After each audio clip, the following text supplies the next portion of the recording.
Boa noite a todos. Dá início aqui a última aula, né, do curso. Nessa aula, a última aula que a gente vai tratar de assunto, né, de um assunto específico. Nessa aula eu vou terminar a discussão sobre capital portador de juros. Essa é uma discussão simples, né? Essa aula é do dia 9 de dezembro. E lembrando que a nossa prova vai ficar para quinta-feira da semana que vem. Então, o que é que eu vou fazer? No dia 10 de dezembro, eu vou mandar a prova para vocês, a terceira prova, certo? E aí vocês vão ter até o dia 16 de dezembro para responder, né? E as notas já vão estar disponíveis para todos, né? Já no dia 17, né? Um dia depois, que é dessa sexta-feira 8. E aí a gente encerra a disciplina com essas 3 notas, né? Bom, eu já fiz a correção da segunda prova, né? Já mandei para vocês. Quem tiver alguma reclamação pode fazer aqui agora, ou então pode solicitar alguma reavaliação por e-mail, né? E também eu já mandei a aula do dia 7. Vocês receberam essa aula que eu recebi, que eu mandei para vocês, Capital Portador de Juros, a primeira parte? Sim. Alguém não recebeu, digamos assim? Recebi. Yuli recebeu, né? Então, os dois que estão presentes receberam. Quem não recebeu, só pedir, solicitar pelo e-mail, mandar um e-mail pessoal para mim, né, que eu envio o link, né, da aula. Bom, então, vamos dar continuidade à discussão sobre o capital portador de juros. Então, nós vimos, né, que, do ponto de vista do banqueiro, né, do proprietário do capital portador de juros, que é o banqueiro, né, das instituições financeiras em seu conjunto, o capital deles é como se valorizasse através daquela fórmula reduzida D de linha, né? E isso não deixa de ser exato, né? Que do ponto de vista do banqueiro, realmente é como se o capital se valorizasse, né? Sem a intermediação do processo real de produção, digamos assim, né? Do processo de produção propriamente dito. Porque você tem, do ponto de vista do banqueiro, o capital dele é D, depois vira D'. Então, se tem um exemplo, né, de um caso verídico, né, de um colega, de um amigo meu, esse amigo que me contou essa fofoca, entre aspas, que ele pegou R$ 400 emprestado no banco e pagou 36 parcelas de R$ 25. Você somada R$ 900. Não sei se tem alguma taxa que ele pagou, mas vamos pensar só nas parcelas. Então, do ponto de vista do banqueiro, o D inicial é 400, o D final, né, que é o D linha, né, somado ao delta D, o D linha final é 900. Então, a variação aí do valor, né, foi de R$ 500, que é até maior do que a própria soma principal, né? Você vê o tamanho, quão caros são os juros no Brasil, né? A taxa de juros média no Brasil. Tá?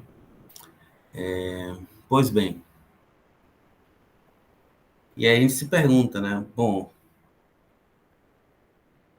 será que é possível uma soma de dinheiro se valorizar por conta própria? Obviamente que não. Né? Por isso que o Marx vai argumentar que o capital portador de juros representa, né, digamos assim, a versão mais fetichizada da relação capital. Porque através da fórmula do capital portador de juros, não há nenhum processo real de produção, processo de produção propriamente dito, que medeia os dois extremos. Então, como se a valorização fosse atribuição do próprio dinheiro. É como se o dinheiro tivesse a capacidade mágica de se autovalorizar. Tá? E isso parece contradizer, né, entrar em contradição com toda a análise que o Marx fez no livro primeiro, no livro segundo, sobre capital industrial. Né? Já que, na visão do Marx, somente o capital industrial pode criar o excedente, né, a mais-valia, e essa mais-valia ela vai ser apropriada pelo próprio capitalista industrial e parte dessa mais-valia vai ser apropriada pelas outras frações do capital, pelas outras formas do capital, né? Ou pelos outros proprietários do capital. Né? Então, nós vimos isso no caso do capital comercial. O capital comercial, ele não cria mais-valia, mas ele se apropria de parte da mais-valia. A gente aí viu como isso é possível, né? Naquela discussão que a gente fez sobre, a gente realizou sobre o lucro comercial.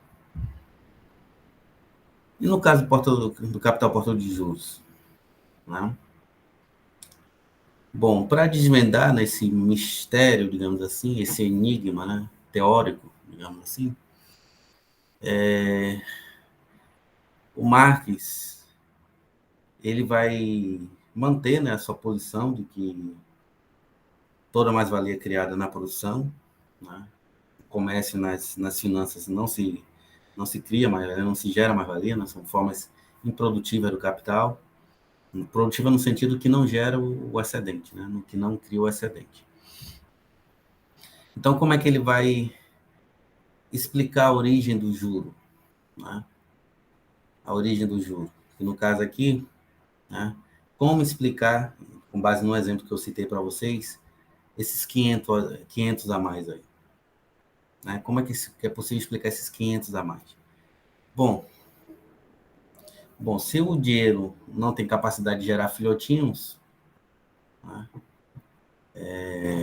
então, obviamente, que esses 500 aí tem que vir, né, é valor novo que foi criado e que foi apropriado pelo banqueiro. Né? É um valor que foi criado na produção e que foi apropriado pelo banqueiro. E aí o Marx, o que é que ele vai fazer nesses capítulos 21 de 2003? Ele vai mostrar os mecanismos que possibilitam a valorização do capital portador de juros. Né? Então ele vai mostrar como é que o banqueiro se apropria de parte da mais-valia criada pelo capital industrial, tal como ocorre também no caso do capital comercial. Tá? Então, como é possível a valorização do capital portador de juros? Essa é a questão central, né? Nesses capítulos, nessa seção sobre o capital portador de juros. Nós vimos que o banqueiro, né, o capital portador de juros, o banqueiro ele negocia, a mercadoria que ele negocia é o dinheiro. Tá? Então, o que acontece? Como o banqueiro ele não vai atuar como capitalista industrial, né, para que ele possa valorizar o seu capital, ele tem que emprestar uma determinada soma em dinheiro, né, para viabilizar, né, a criação do excedente. Então, é dessa forma que ele vai poder valorizar o seu próprio capital. Então, o que é que o banqueiro vai fazer para poder valorizar o seu próprio capital, o seu capital monetário, né? Capital sob forma de dinheiro? Ele vai alienar, né, o seu capital monetário. Né? O que significa alienar o capital monetário? Significa que ele vai transferir a propriedade dessa soma em dinheiro para um determinado capitalista que vai atuar como capitalista industrial. Tá? Vai atuar como capitalista industrial. Então, vamos imaginar o seguinte. Vou mostrar aqui com exemplo, né, que com exemplo as coisas ficam mais claras para todos. Né? Exemplos numéricos, no caso. Então, nós temos aqui o nosso, né, capital. Vou escrever banqueiro, certo? Mas você já sabe que é o proprietário do capital portador de juros. Nós temos o nosso banqueiro,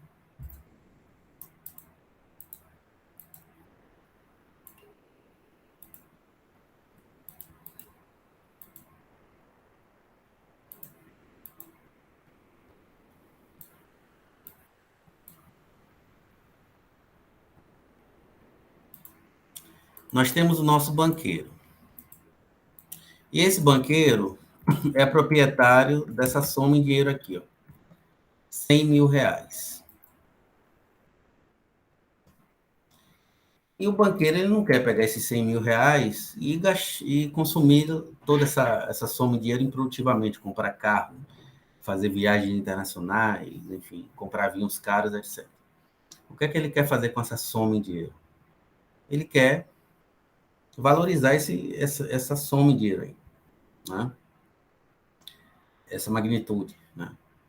Então, só que ele não vai atuar como capitalista industrial, senão ele deixaria de ser banqueiro e se tornaria um capitalista industrial. Tá? Então, o que é que ele vai fazer? Para que ele possa valorizar o seu capital, já que a própria atividade bancária não gera o excedente, né? Então, os trabalhadores das agências, né, bancárias, né, bancos como Bradesco, etc., eles não geram mais-valia, né? Não criam o excedente, não criam mais-valia. Então, o que é que vai acontecer? Ele vai ter que alienar essa soma em dinheiro. Então, ele vai transferir a propriedade desses 100 mil reais, né? Então, vai transferir a propriedade dessa soma a um capitalista que vai atuar na esfera produtiva. Ou seja, que vai atuar como capitalista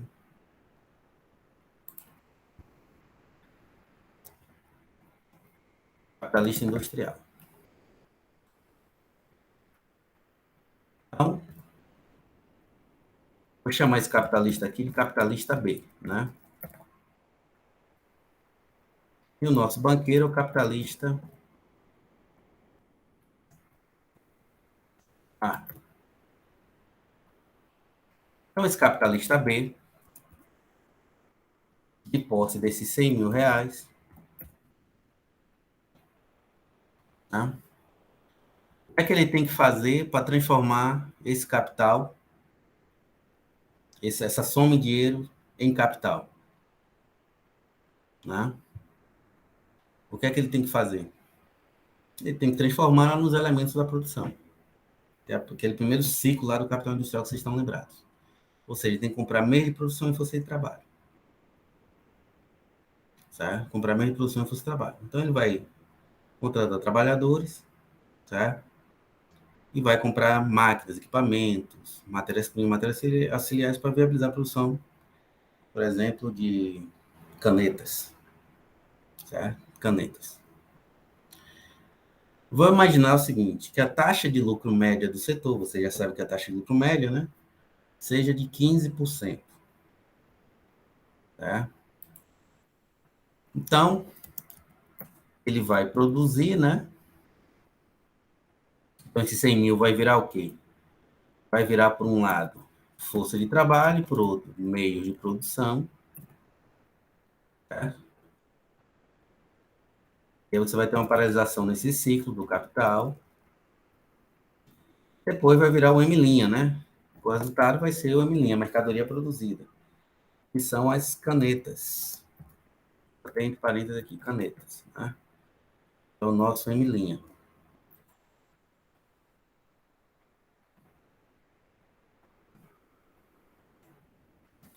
Após essas mercadorias serem produzidas, aí vai virar D', né? Como é 15%, né? A taxa de lucro, então, o D' vai ser de quanto? 115 mil reais. 15% de 100 mil dá 15 mil, né? É só somar, 115 mil reais. Então, a mais-valia criada aqui, a produção,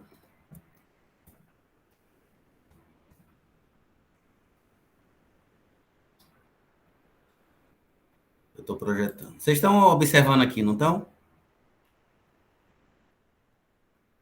Sim. Foi de 15 mil.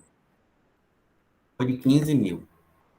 A mais-valia criada na produção foi de 15 mil. Então, esse é o montante total da mais-valia, criada lá na produção.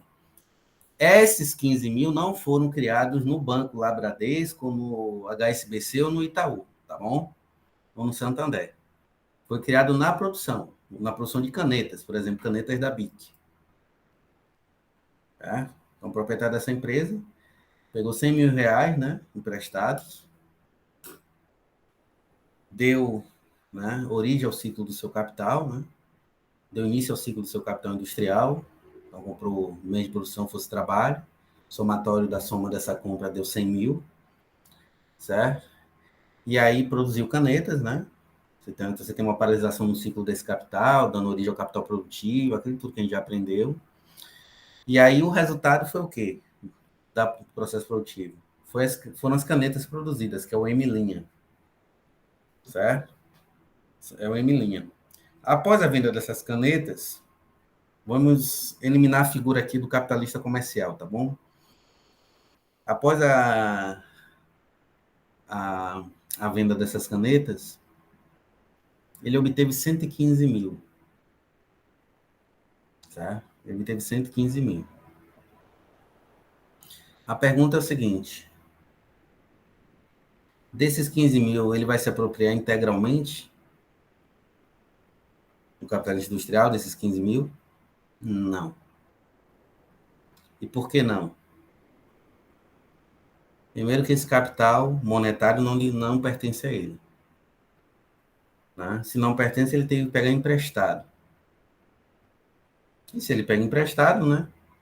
Ele vai ser, ele vai ter que, ao final do contrato de empréstimo, devolver toda essa soma que ele pegou emprestado, os 100 mil, acrescida do que? Dos juros pagos sobre esse empréstimo. Tá? Então, vamos tentar aqui entender o processo.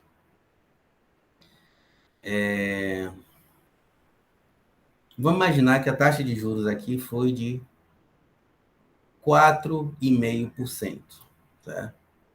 Desse contrato de empréstimo aqui.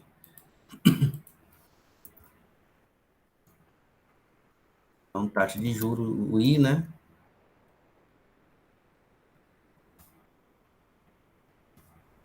A 4,5%. 4,5% de 100 mil dá quanto?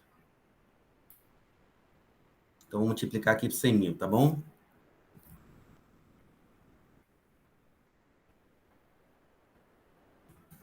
Aqui dá quanto? 4.500.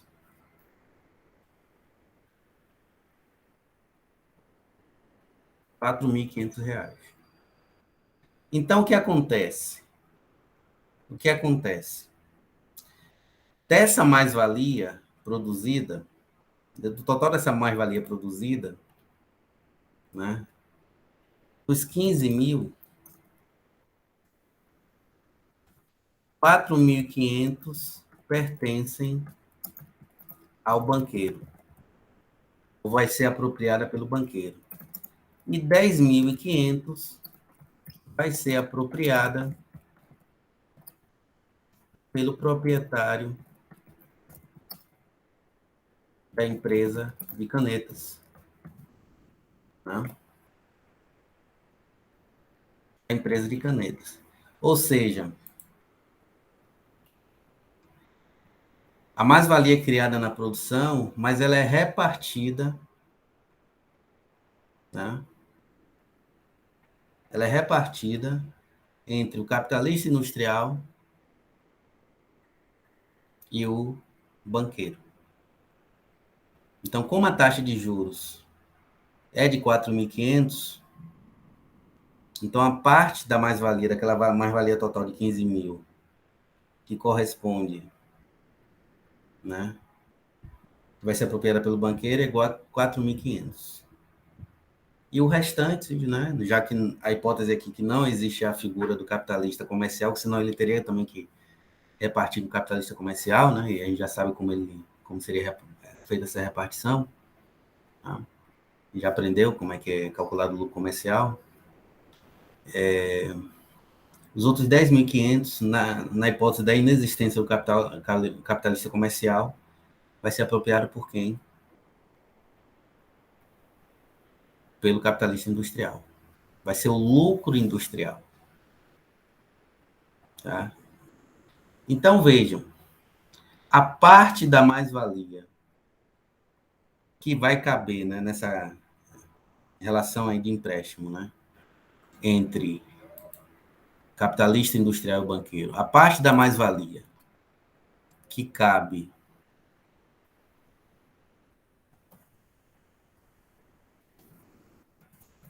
ao banqueiro, Marx denomina de juro.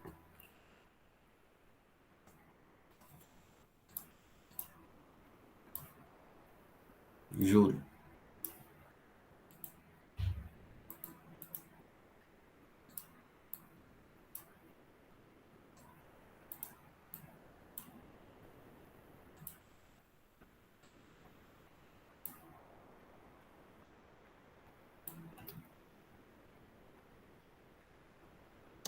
Por sua vez,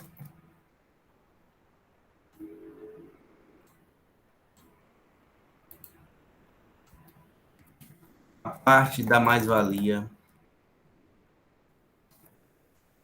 que caberá ao industrial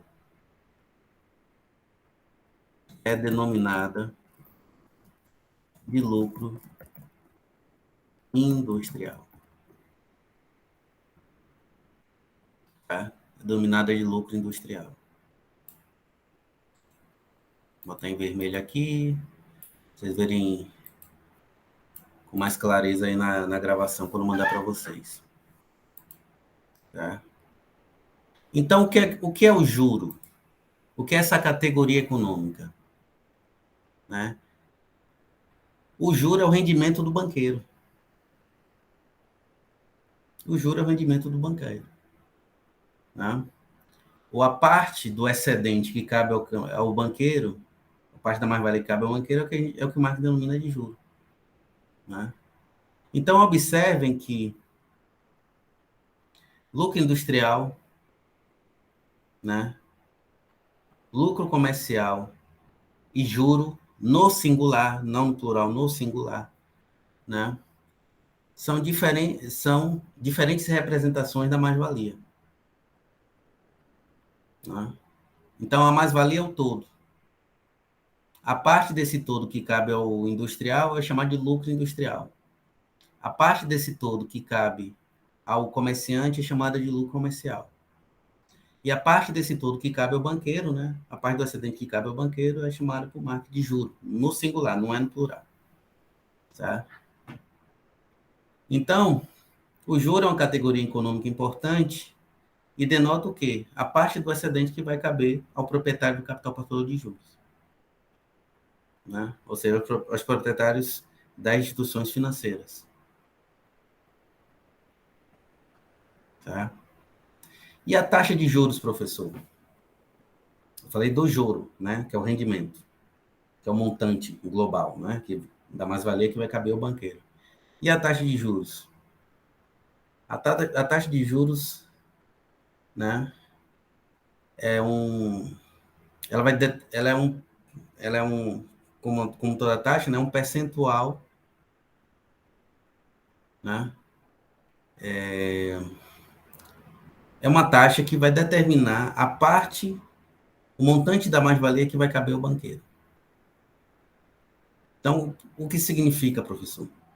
Que quanto maior a taxa de juros, maior a parte da mais-valia que vai ser apropriada pelo banqueiro. E quanto menor a taxa de juros, né, menor a parte da mais-valia que vai caber ao banqueiro. Então, vou dar um exemplo aqui. Imaginemos que a taxa de juros caia, né, dos financiamentos, caia para 4%, e a taxa de lucro se mantenha estável em 15%. Tá? Então, no próximo ciclo, né, esse capital Vamos imaginar que houve reprodução simples, tá bom? Então, no próximo ciclo produtivo vai começar com o mesmo capital de 100 mil. Então, vai gerar uma mais-valia de 15 mil. Como a taxa de juros agora é de 4%, esse 4% é calculado sobre 100 mil, então, a parte que vai caber ao banqueiro vai ser agora de quantos? 4 mil. Diminuiu. Né? Era 4.500, agora é 4 mil. Então, na hipótese, né, da taxa de juros de 4%, 4 mil cabe ao banqueiro, 11 mil cabe ao industrial, né? Pressupondo que não tenha a figura do capitalista comercial. Né? Se a taxa de juros é de 5%, né? Então, quanto é que vai? 5% de 100 mil dá quanto? 5 mil reais. Ou seja, da mais-valia total, com o aumento da taxa de juros, né, em relação à situação inicial de 4,5%, o banqueiro vai poder se apropriar de uma parcela maior do excedente produzido. Né? Com a taxa de 5%, agora ele pode se apropriar, né, desse excedente total de 15 mil, ele pode se apropriar de um terço, né, que é 5 mil. Aí vai ficar 10 mil para o capitalista industrial.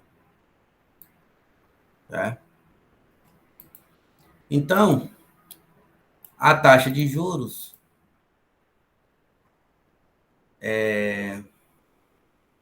ela vai determinar o montante que caberá ao banqueiro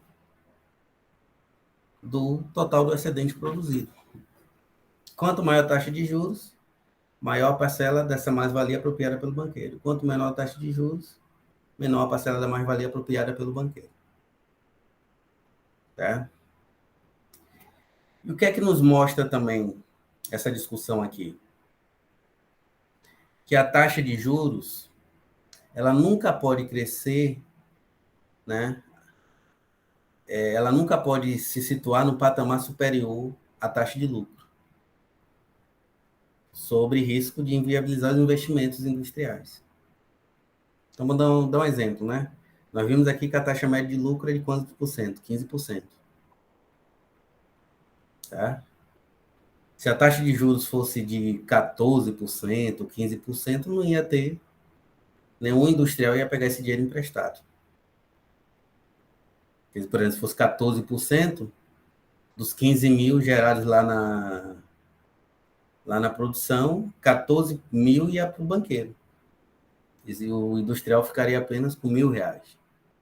Né? Se fosse 15%, então toda a mais-valia pertenceria, né, ao banqueiro.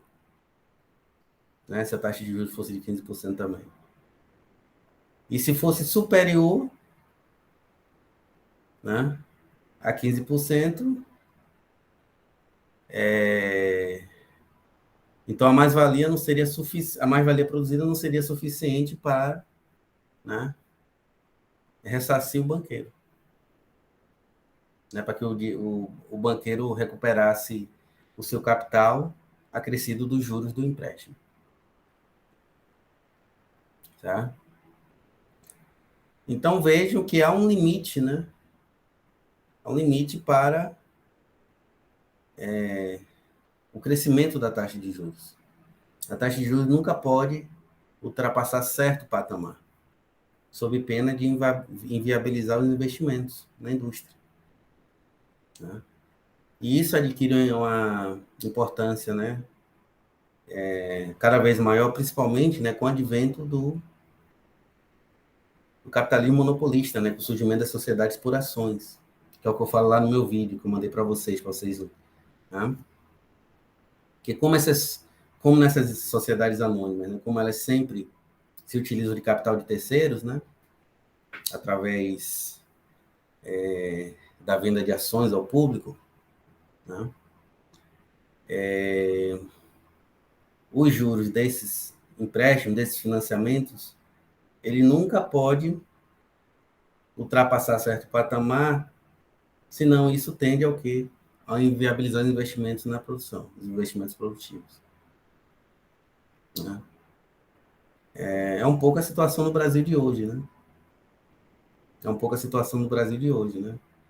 A taxa de juros está num patamar relativamente elevado, né, comparado a outras economias, né? E nós estamos passando um processo de desindustrialização. E para piorar a situação atual, né, o Copom, né, o Banco Central, acabou de aumentar a taxa de juros, né, para 9,25% ao ano. Eles já estão num cenário de crise, de desindustrialização, de desemprego em alta, e ainda eles aumentam a taxa de juros.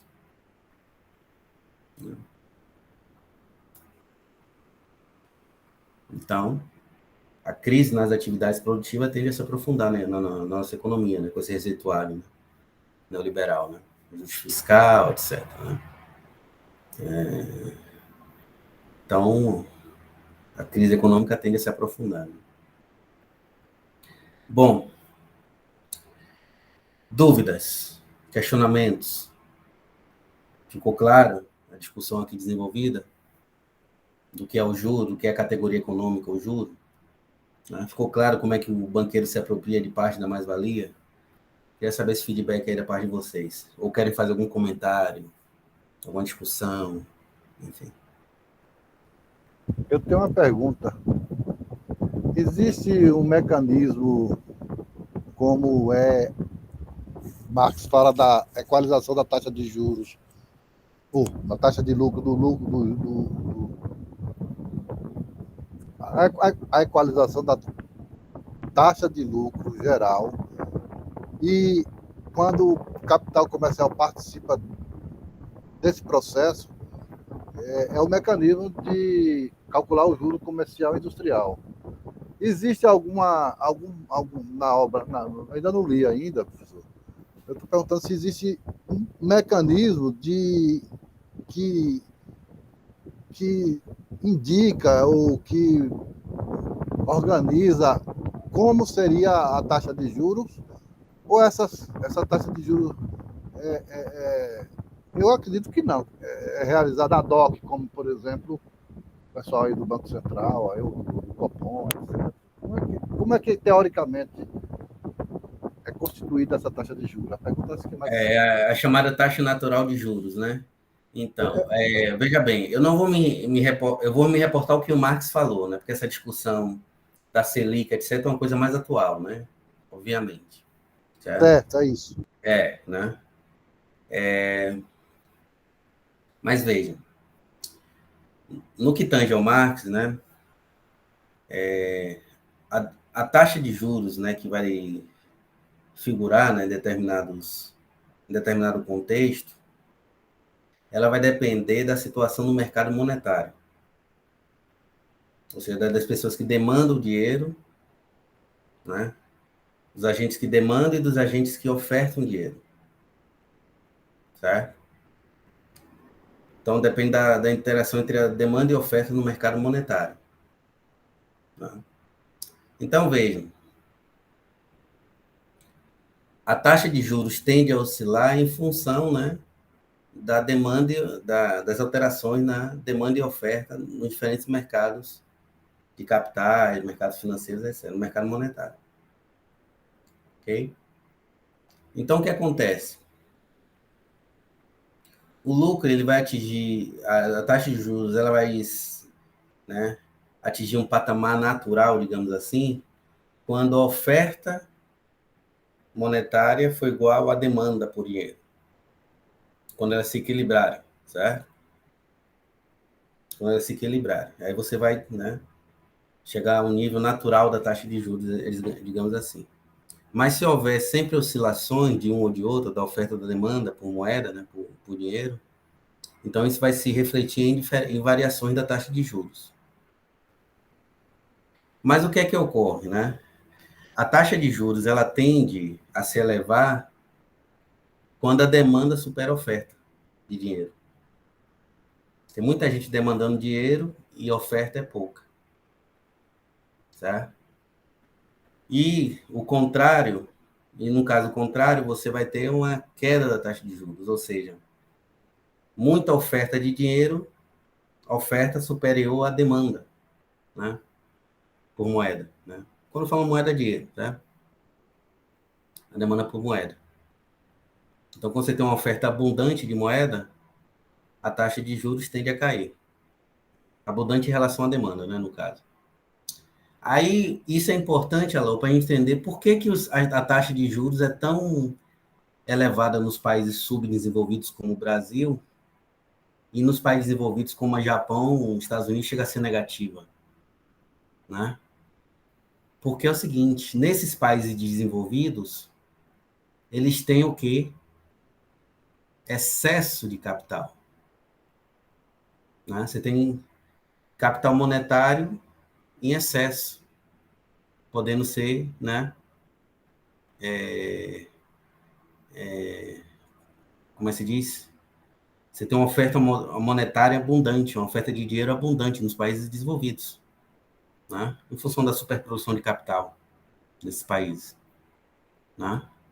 Então, como você tem muito dinheiro, né, à disposição para ser ofertado, né, pelas instituições financeiras, então a taxa de juros tende a ser reduzida. Já nos países subdesenvolvidos, a situação é exatamente a inversa. Esses países lidam com o quê? Com a escassez de capital. E como eu falo de capital, é capital monetário, né? Escassez de dinheiro. Então, isso se reflete o quê? Em taxa de juros elevadas. Tá? Se você pegar, né, estatística, né, sobre taxa de juros, que são praticadas em diferentes países, você vai ver que os países, né, que têm as maiores taxas de juros são países subdesenvolvidos, como é o caso do Brasil, né, que pratica as maiores taxas de juros, né, no mundo, em termos reais, né? Em termos reais. Tá? Aí você vai para o Japão, para os Estados Unidos, as taxas de juros chegam a ser negativas. Como é que se explica isso? Pelo grau de desenvolvimento. Né? Países que têm um processo de acumulação, né, acelerado, nesse país você vai ter o quê? Superprodução de capital. Oferta de capital abundante. Capital monetário. Além de sistemas financeiros sólidos, etc. Né? Já nos países desenvolvidos vai ser exatamente o contrário. Né? Você vai ter a escassez do capital. Aí lida com aquela problemática do financiamento. Né? Problemática do financiamento. Por isso que industrializar um país subdesenvolvido não é tão simples assim, não é tarefa tão simples assim. Né? Porque além dele estar numa posição subordinada à divisão internacional do trabalho, né? Além dele também estar atrasado, entre aspas, economicamente em relação aos países desenvolvidos, né? O custo do financiamento é muito mais elevado em comparação com o custo do financiamento para montar uma indústria nos Estados Unidos, no Japão, na Alemanha. As taxas de juros praticadas no Brasil, por exemplo, são muito mais elevadas. E isso, inclusive, deu problema aqui no Brasil, né? Deu origem à dívida externa, né? Que o Brasil, a partir da década de 70, né, com aquelas duas crises do petróleo, o que é que o Brasil fez para financiar os projetos de investimento? Né, os Recorreu a projetos... FMI? Hã? Recorreu ao Não, FMI. na década de 70. Né? O que é que houve para financiar ali os planos de desenvolvimento, né, os PNDs da vida? O Brasil recorreu ao que? A estatização da dívida na década de 70, dando origem ao problema da dívida externa. Não é isso?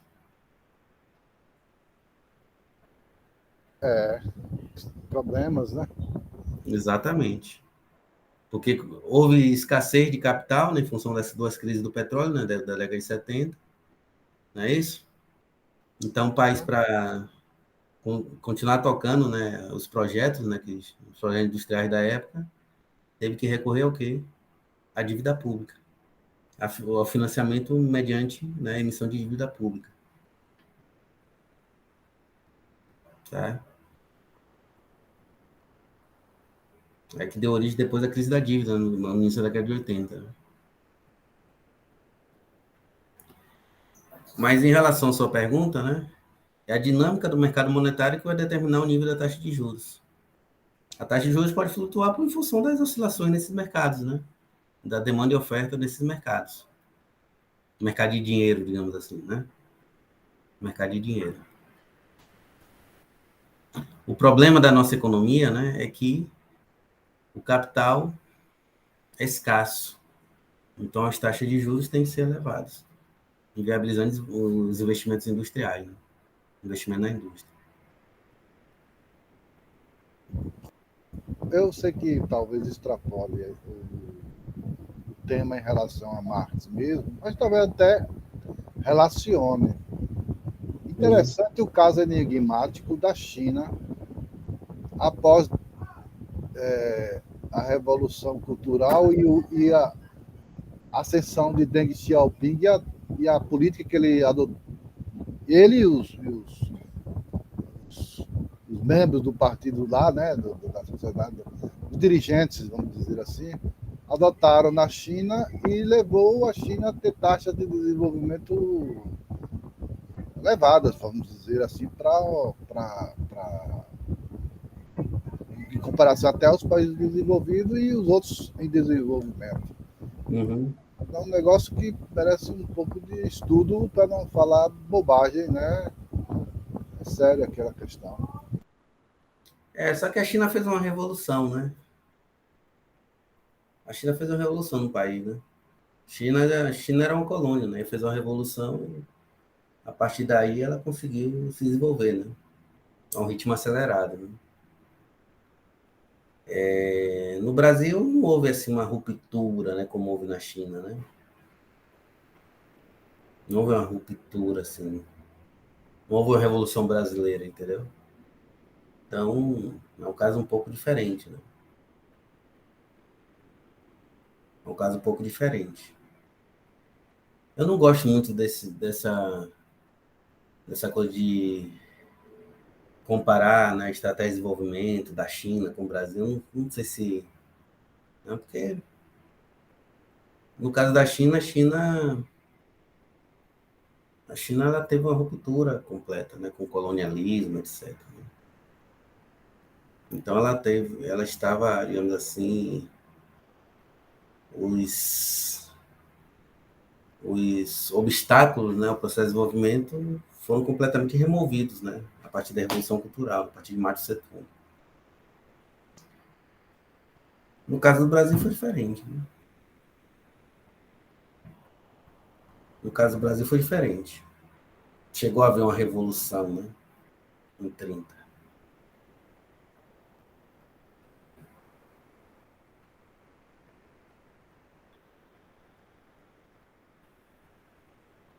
Bom, isso aí é para um debate mais, né, é um debate um pouco mais complexo. Mas não dá para comparar o caso da China com o caso brasileiro. Tá? Mas, de Cada qualquer forma, cada país teve uma trajetória específica, né, singular, né, de desenvolvimento. Né? Agora, o que a gente tem que aprender com a China é que a globalização neoliberal não é a chave para o nosso sucesso econômico. Né? Enquanto a gente se manteve nas últimas 3 ou 4 décadas, né? Enquanto nós aceitamos, né, a globalização neoliberal, eles fizeram exatamente o contrário.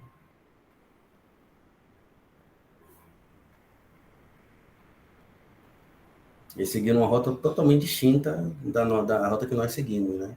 Principalmente a partir de Collor, né? O neoliberalismo.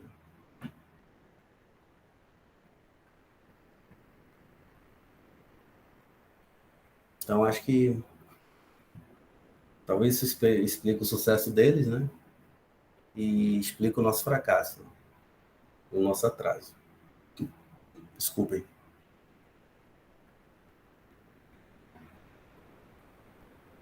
Ok? ok.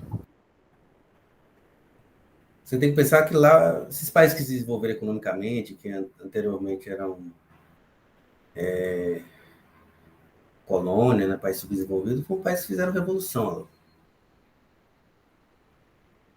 Né? Fizeram revolução. A China, Os Estados Unidos, né, no século XVIII, com a Guerra de Secessão, todos os países fizeram revolução. Né?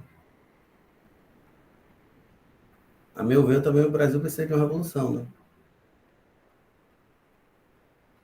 Senão a gente vai estar condenado ao subdesenvolvimento. Esse é o meu ponto de vista, né, obviamente. Tentar se reacomodar, né, se integrar de acordo com as diretrizes do neoliberalismo, isso é a chave para o fracasso, não para o sucesso, né? Desenvolvimento.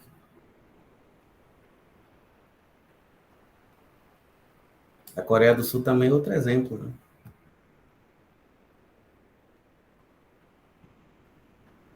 A Coreia do Sul também é outro exemplo.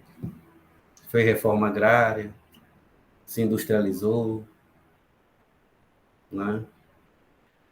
Investiu na ciência, na tecnologia, na educação da população, da sua população. Né? O Estado tem um papel fundamental na economia coreana, e como também na economia chinesa.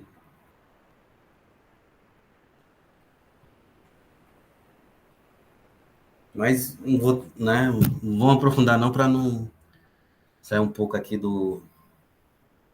né, da Não, temática. não, eu não queria nem esse aprofundamento todo, porque também estamos cansados, mas foi importante esse retorno aí. Obrigado aí, Gustavo. Beleza. Bom, voltando.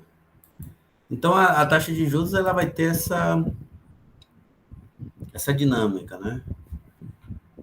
Ela, ela vai ser, o nível da taxa de juros vai ser determinado em função da dinâmica do mercado monetário, né? Oferta e demanda por dinheiro, né? E como eu falei, né? Quando a gente pensa em termos de países, a taxa de juros tende a ser maior, né? Naqueles países onde tem escassez de capital, que é o caso dos países subdesenvolvidos, ou em desenvolvimento, ou emergente, seja lá o que for. Nos países envolvidos, a taxa de juros tem que ser menor, né? Porque nesse país você tem uma abundância, né, de capital. Né? Você tem capital em abundância. Né? Você tem super oferta de capital, né, de capital monetário. Então, as taxas de juros são baixas nesse país. Né? Então, como é que se diz? Então, essa é a dinâmica, né, do comportamento da taxa de juros, né, respondendo ao seu questionamento. Né? Mas o que é importante aqui para a gente, né, reter é o fato de que a taxa de juros, certo?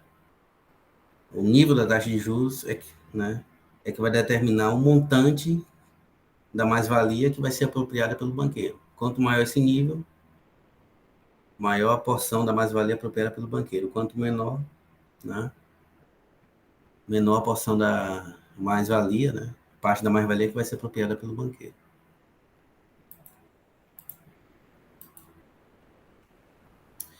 E aí, quando a gente vai analisar, né, o processo de valorização do capital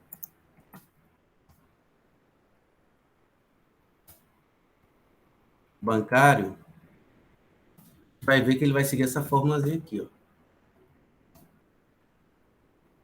D, DDM de linha, D duas linhas.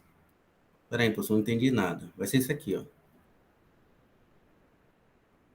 100 mil,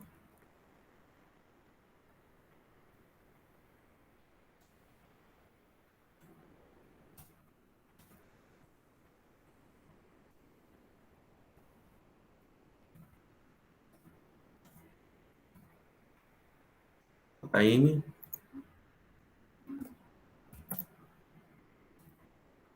115 mil,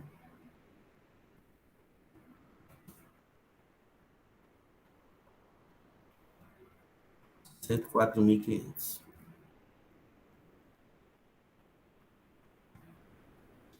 Esse DD' aqui é o ciclo do capital industrial. E o D duas linhas é a valorização do ponto de vista do banqueiro, que é de 100 mil que virou 104.500, né? Supondo aquela taxa de juros inicial de 4,5%. Então, para o banqueiro, os 100 mil dele virou 104.500. Certo? Do ponto de vista do capital industrial, foi isso aqui, ó, 100 mil que virou 115 mil.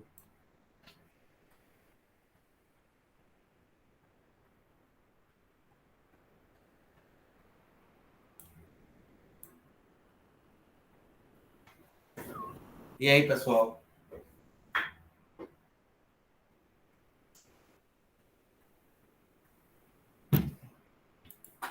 Entenderam? É mais compreensível do que o processo de transferência da mais-valia do capital industrial para o capital comercial, mas menos complexo. E aí,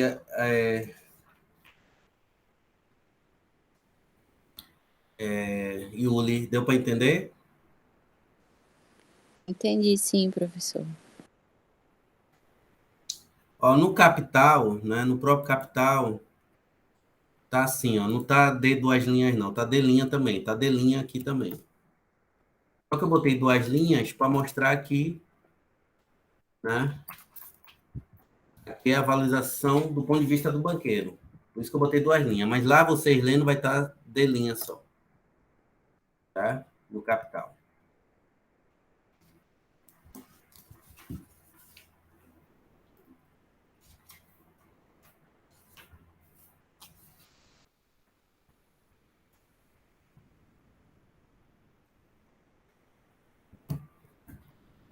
E aí, né, o Marx vai ter uma parte lá do texto, né, que ele vai discutir, vai mostrar como é que o lucro, né, se reparte nas sociedades por ações. Certo? Na sociedade por ações, nas sociedades anônimas. Então, nas sociedades anônimas, a mais-valia total, né, ela sempre vai se repartir em duas categorias diferentes. Vai se dividir em duas categorias diferentes. Uma parte vai se referir ao juro, que é a parte do lucro que vai ser apropriada pelo banqueiro, e outra é o lucro do empresário. Certo? Então, nesse caso aqui, né, dessa empresa aqui, qual é o lucro do empresário? 10.500. Não é isso? O lucro do empresário é 10.500. Supondo aqui que esse exemplo aqui dessa empresa, né, essa empresa que produz caneta, seja uma sociedade anônima. Então, desse lucro total aqui dela, de 15 mil, certo? 10.500 é o lucro do empresário. E 4.500 é o lucro, ou é o juro. Parte da mais-valia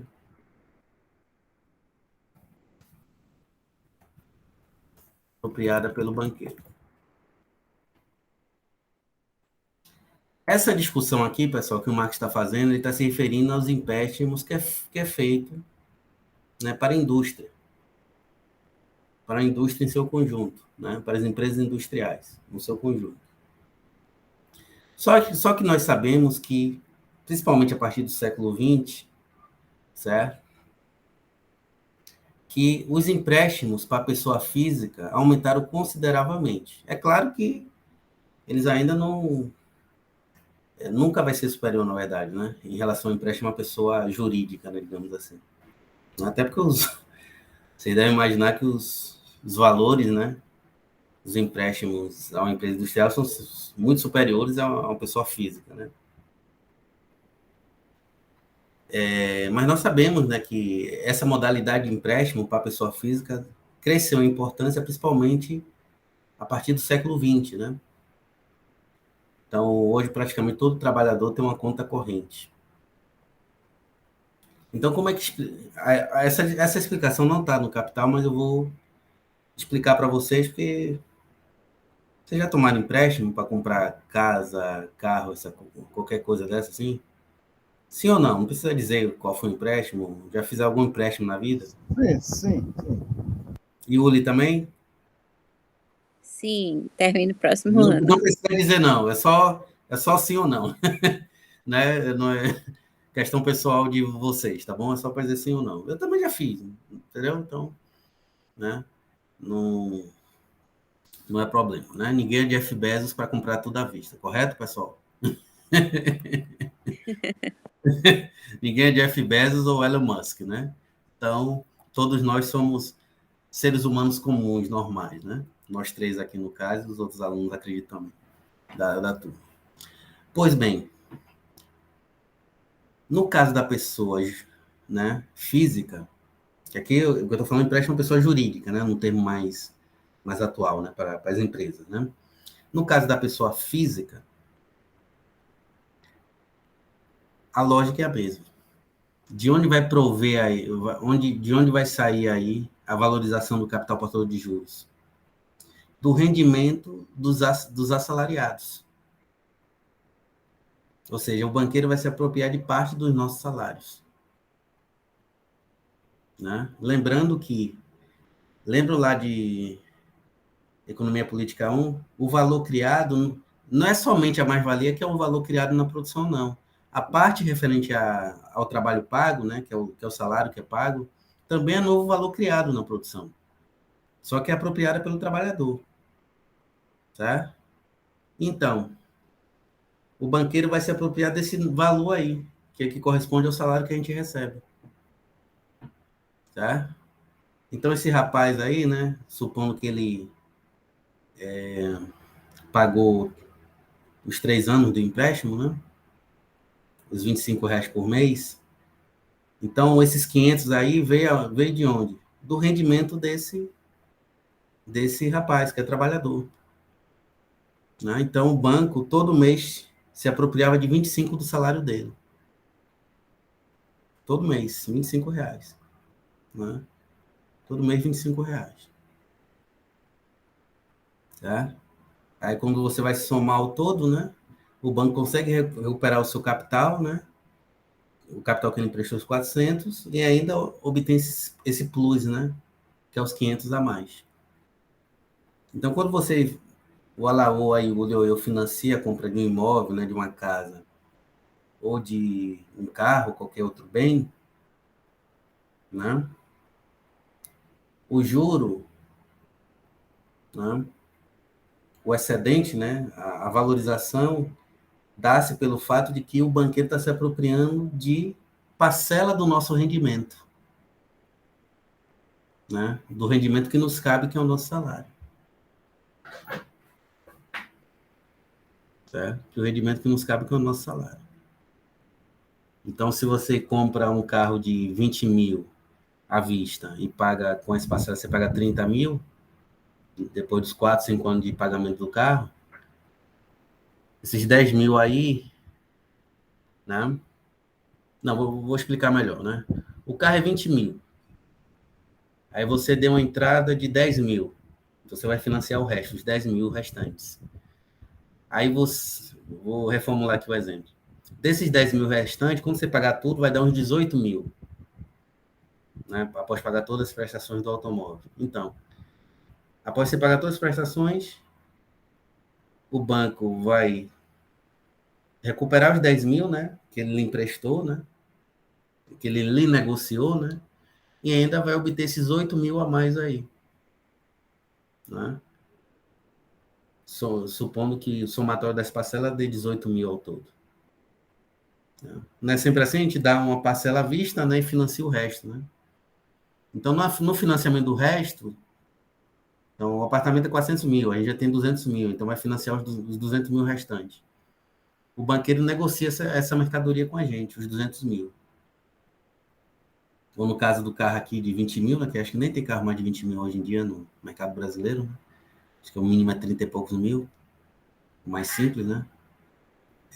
Tem moto de 20 mil, mas carro só sou usado, né? Mas novo não. Então, esses 10 mil aí, que virou 18, Esses 8 mil a mais aí, vem da onde? Do rendimento dos trabalhadores assalariados, que deu origem a esses 8 mil aí, que permitiu a valorização desse capital de 10 mil aí do banqueiro. A mesma coisa comprar um apartamento, é 400 mil, pagou 200, vão financiar os 200 mil restantes. Quando você for pagar todas as parcelas depois de 20, 30 anos, você vai ver que você pagou uns 300 mil, até o mesmo valor de um novo apartamento, dos 400 mil. No final você pagou os 600, né? Você pagou 200 mil que foi a entrada, mais os financiamentos, você pagou mais 300, 400 mil. Aí você pagou praticamente um apartamento e meio. Né? É triste, viu?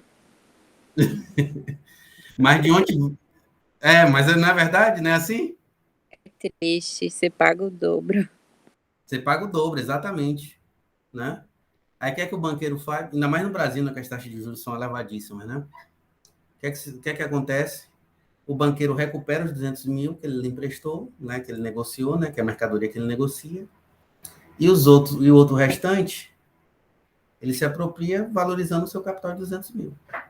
E de onde veio esse valor a mais? Do nosso salário. Do nosso salário. É a mesma coisa para o empréstimo, por exemplo, consignado, né? A Laô é servidor público, sabe do que eu estou falando, né, Laô? Já deve ter recebido 500 mil ofertas de empréstimo consignado, né? De tudo que é banco, né? O pessoal fica ligando. E por que a taxa de juros é menor, Laô? Porque é descontado do seu salário, Laô, é descontado do meu, é descontado da Iuli, né? Para quem é servidor, né? Então não tem risco para o banco. Então ele oferece uma taxa menor do crédito especial, por exemplo, né? E aí pronto. E de onde ele consegue valorizar? Se apropriando de parte do nosso rendimento, ou seja, parte do nosso salário. Aí todo mês, quando você receber o salário, já vem né? Aquela parte cortada referente à prestação, né? Referente à prestação do empréstimo que você tomou, né? Junto ao banco. Eu todo dia, eu mesmo, né? Como eu sou servidor público, eu acho que deve acontecer a mesma coisa com vocês. Não sei se a Liuli, não sei se a Liuli é servidora pública. A Laú eu sei que é, né? É e-mail de banco, é telefone, eu já desligo, eu bloqueio o número, é tudo que é banco, é Itaú, é cartão de crédito, é dinheiro emprestado, é tudo. Até o banco que a gente tem conta fica enchendo o saco da gente, oferecendo empréstimo consignado, não sei o que, cartão de crédito, não sei o que, não sei o que, seguro de vida, não sei o que, não sei o que. Né? Deve acontecer isso com vocês, né? Acredito. Então, eles estão se apropriando do nosso rendimento, do nosso salário, que é a fonte de renda dos trabalhadores, né? Na economia capitalista. Né? Para as pequenas empresas, né? As micro e pequenas empresas, os bancos vão se apropriar de parte da receita dessas empresas, né? Do lucro dessas empresas. Tal como no caso das sociedades anônimas, das grandes companhias, etc. Mesma coisa. Não? A mesma coisa. Enfim, é por isso que o banqueiro, né, quando vai emprestar dinheiro para a gente, ele pede comprovante de renda. Porque é a renda que a gente recebe que é a fonte da valorização do capital dele. Aí que ele pode valorizar o capital dele. Por isso que ele pede. Deixa eu ver sua renda aí para ver o quanto eu posso lhe emprestar. Não é assim? Exatamente isso. Porque a valorização do capital dele não vem do próprio dinheiro, né? Vem da nossa renda, do nosso rendimento. Aí está a fonte do delta D dele. Bom, então, enfim, é isso, mais ou menos, que eu vou cobrar na prova, né? Eu não vou cobrar sobre capital fictício, sobre essas coisas, né? São muito complexos para cobrar em nível de graduação, né? Formação do capital fictício, etc. Como se dá o processo de... Mas quem tiver curiosidade pode assistir a palestra que eu dei, né? Que eu mandei para vocês. Para quem que compreendeu o que é atividade de dívida pública, o que são ações, etc. Né? Eu vou cobrar é somente isso, né? A natureza da atividade bancária e a origem do juro, né? Do rendimento do banqueiro, né? Que também provém da repartição da mais-valia produzida pelo capital industrial, tal como no caso do capital comercial, certo? Então, basicamente é isso, né? E aquela parte que ele trata da forma como o lucro se divide nas sociedades anônimas em juro e ganho empresarial, né, que eu já mostrei para vocês. Dúvidas? Alô, Yuri, estão satisfeitos? Sem dúvida, professor. Yuri ficou satisfeita? Deu para entender? Deu sim, professor. Melhor atividade bancária? Sim. Cuidado, viu, Yuri e Alaô, com essas promessas de dinheiro fácil, viu? Uma dor de cabeça que a gente nem imagina. No longo prazo, o cara se estribucha, né? Com certeza. Às vezes até no curto, viu, Alaô? Às vezes até no curto. Como foi o caso lá de quem tomou empréstimo, hipotecando suas casas lá nos Estados Unidos, na crise de 2007, 2008. A crise ali, Ah, aquilo ali foi o. Eu assisti o filme, A Grande Aposta. Michael Moore, né? E Não assisti A Grande Aposta, não. assisti. Assistam aquele documentário Michael Moore, se eu não me engano o nome Eu dele. assisti também um documentário e assisti um de um assessor do Clinton que está fazendo assim como salvar o capitalismo agora. Da Netflix tem ele. Ah, já assisti esse, já assisti. Eu sei quem é, um baixinho, né? É, Eu sei quem é, eu sei quem é. Eu até quero comprar o livro dele. Eu assisti esse documentário na Netflix. Num dos documentários do Michael Moore, se eu não me engano, é Capitalismo, uma lição de amor, uma história de amor, alguma coisa assim, né? Que é uma ironia, né?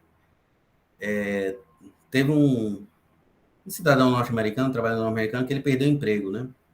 Aí o que ele fez? Naquele boom do mercado imobiliário, ele tinha contraído empréstimo justo ao sistema bancário e aí deu a casa como garantia, hipotecou a casa.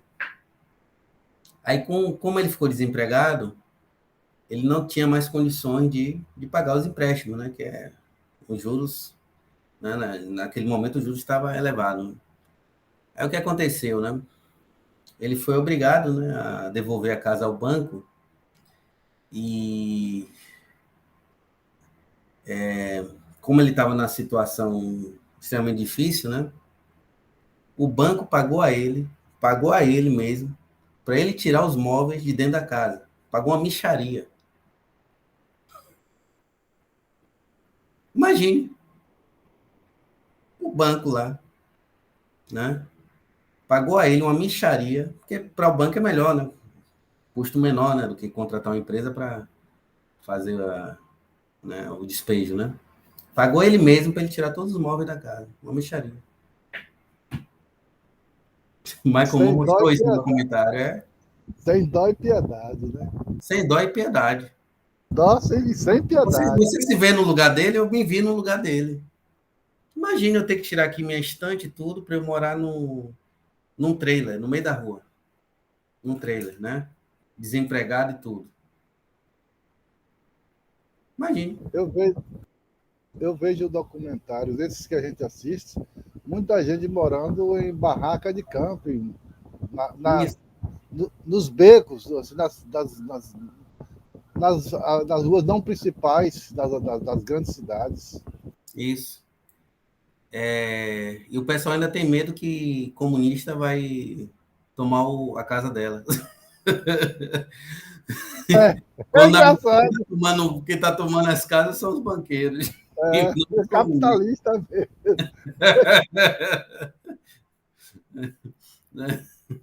mesmo. O comunista vai tomar minha propriedade, tá certo. Mas, enfim, espero que vocês tenham entendido, né? Essa parte sobre empréstimo à pessoa física eu não vou cobrar em prova, né? Porque não está no capital. Eu só expliquei para mostrar, né? Sobre essa modalidade específica de empréstimo, né? Para vocês entenderem, né? Para vocês entenderem que a valorização vem da onde? Do salário mesmo que a gente recebe, né? Que é apropriado pelo banqueiro, né? Não é isso? Ele se apropria de parte do nosso rendimento, nós somos trabalhadores, né? Então, eu tinha interesse, né? De falar um pouco sobre empréstimo pessoal física, mas eu não vou cobrar em prova, né? Eu só queria mesmo que vocês soubessem, né? ficassem aware, né, a respeito dessa modalidade de empréstimo. Agora, sobre empréstimo de pessoa jurídica, né, isso aí o Marx faz essa discussão que foi o que eu, né, mostrei, a maneira como a mais-valia é repartida entre o industrial e o banqueiro, né? Acho que isso já ficou mais claro para vocês. Então, posso fechar a gravação, pessoal? Pode. E o Agora Uli, tem tudo bem? Tudo sim, professor. Deixa eu fechar aqui rapidinho